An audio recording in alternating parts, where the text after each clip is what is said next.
Natural star Nani నటిస్తున్న crazy movie Paradise. Srikanth Odela ఈ మూవీకి డైరెక్టర్. ఈ భారీ పాన్ ఇండియా మూవీ మార్చి 26న రిలీజ్ కావాలి, కానీ ఆగస్టు 21కి పోస్ట్ పోన్ అయింది. అయితే ప్యారడైజ్ మళ్ళీ పోస్ట్ పోన్ అవ్వడం ఖాయమని గత కొన్ని రోజులుగా ప్రచారం జరుగుతుంది. ఈ ప్రచారం ఇలా ఉంటే, మాస్ మహారాజా రవితేజ ఇప్పుడు నానికి షాక్ ఇచ్చాడని వార్తలు రావడం ఆసక్తిగా మారింది. మాస్ మహారాజా రవితేజ హీరోగా శివ నిర్వాణ తెరకెక్కిస్తున్న మూవీ ఇరుముడి.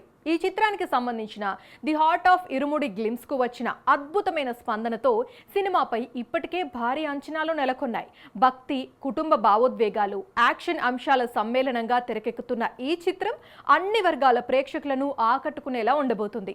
ఓ అంకిత భావం గల తండ్రి పాత్రలో రవితేజ నటన ప్రేక్షకుల హృదయాలను తాకేలా ఉంటుందని ప్రమోషనల్ కంటెంట్ ని బట్టి తెలుస్తుంది.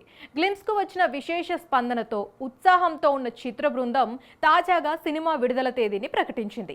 వరలక్ష్మి వ్రతం శుభ సందర్భంగా ఆగస్టు 21న ఇరుముడి చిత్రాన్ని ప్రపంచవ్యాప్తంగా గ్రాండ్ గా విడుదల చేయనున్నట్లు అనౌన్స్ చేశారు. ఇదిలా ఉంటే, రవితేజ ఇరుముడి ఆగస్టు 21న రిలీజ్ అని ప్రకటించడంతో మాస్ రాజా న్యాచురల్ స్టార్ కి షాక్ ఇచ్చాడని, మరోసారి నాని ప్యారడైజ్ వాయిదా అంటూ ప్రచారం మొదలైంది. నాని కూడా ఆగస్టు 21నే ప్యారడైజ్ రిలీజ్ చేయనున్నట్టుగా ప్రకటించారు. ఇప్పుడు ఇరుముడి కూడా అదే డేట్లో వస్తుంది అంటే ప్యారడైజ్ పోస్ట్ పోన్ ఖాయం అనేది industry inside news. Paradise makers మాత్రం రిలీజ్ డేట్ పై సైలెంట్ గానే ఉన్నారు, కానీ క్లారిటీ ఇవ్వలేదు. మరి మార్చి 26న రావాల్సిన ప్యారడైజ్ ఆగస్టు 21న కూడా రాకపోతే ఇలా వాయిదాల మీద వాయిదాలు పడితే కష్టమే. మరి ఏం జరగనుందో చూడాలి.